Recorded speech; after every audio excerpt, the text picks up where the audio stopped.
Now, you are not, or you're very accustomed to having conferences and poetry meetings and so forth, because you're the director of a festival, yes. Yeah. What does that entail?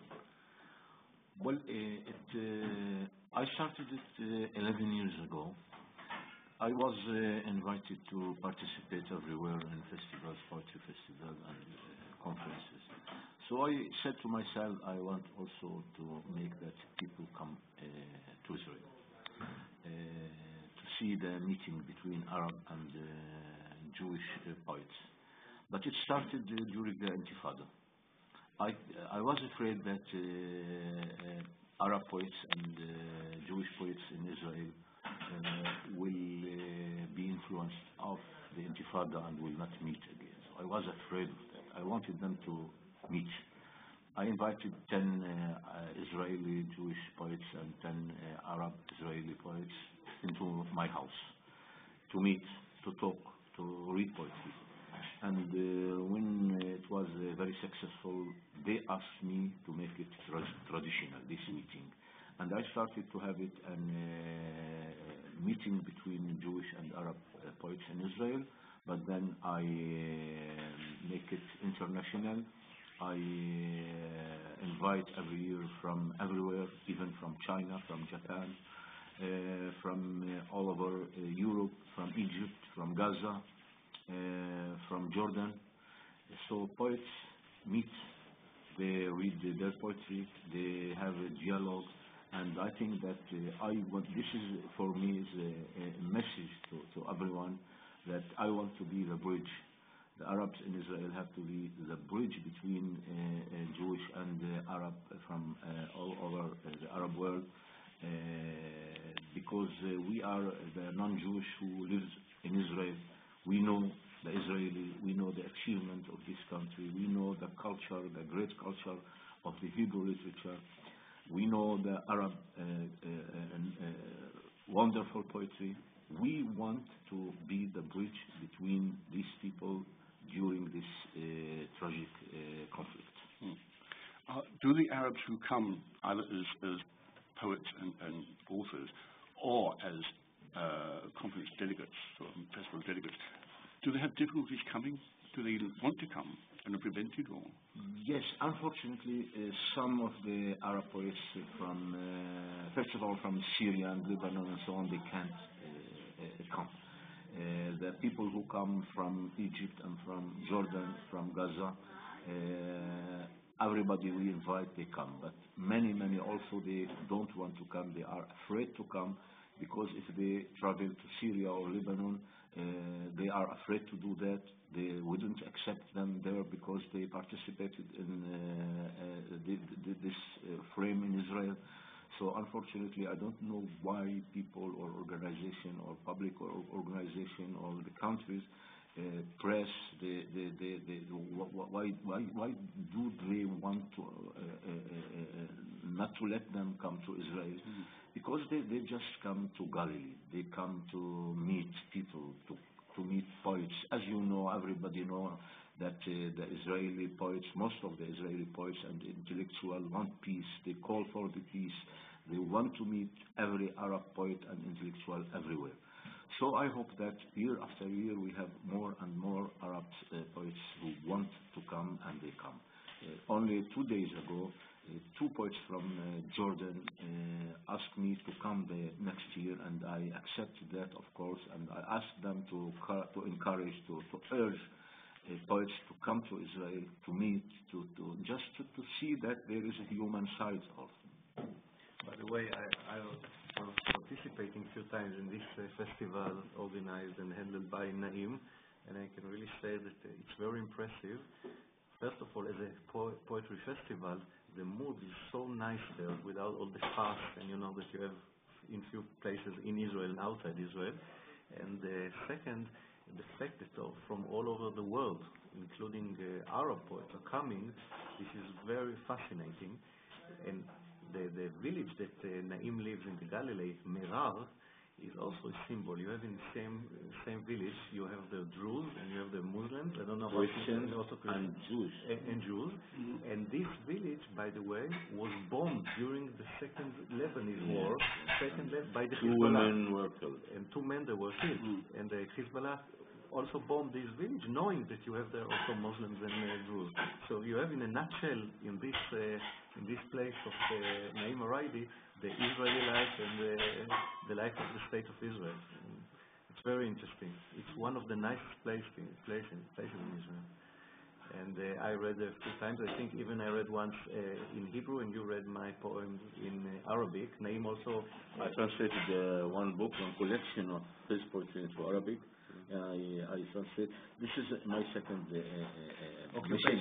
Yeah, that I translate from both poetry, from Arabic into Hebrew, from Hebrew into Arabic. I have translation for Adonis in Hebrew, to Mahmoud Darwish in Hebrew, to Yosef Sarid in Arabic, Mirun Isaacson, Hamutal Bar Yosef.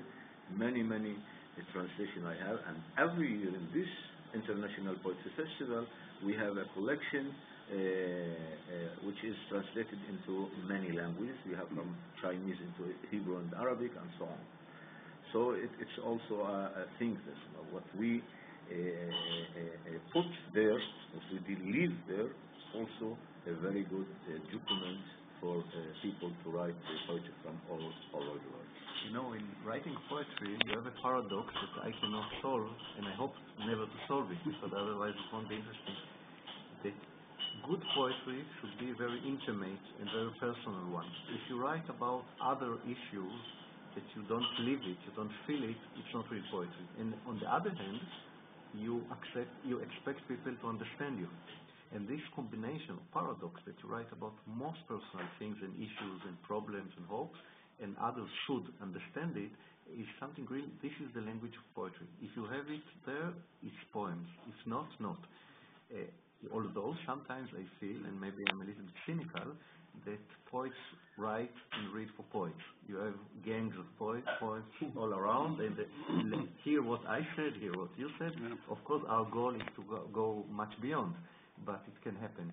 But you should always keep your inside integrity in the poem, while knowing that you wish others to understand it.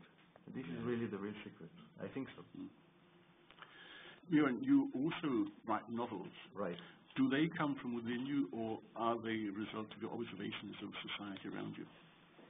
Of course, it's a combination, because I think that I live reality through my writing. In everyday life, I am a very man of confusion. I don't find my way. I'm bewildered. You know, I don't know around. Always I have my wife to tell me what to do and so on. I don't admit it to her, but here in Denmark I can say.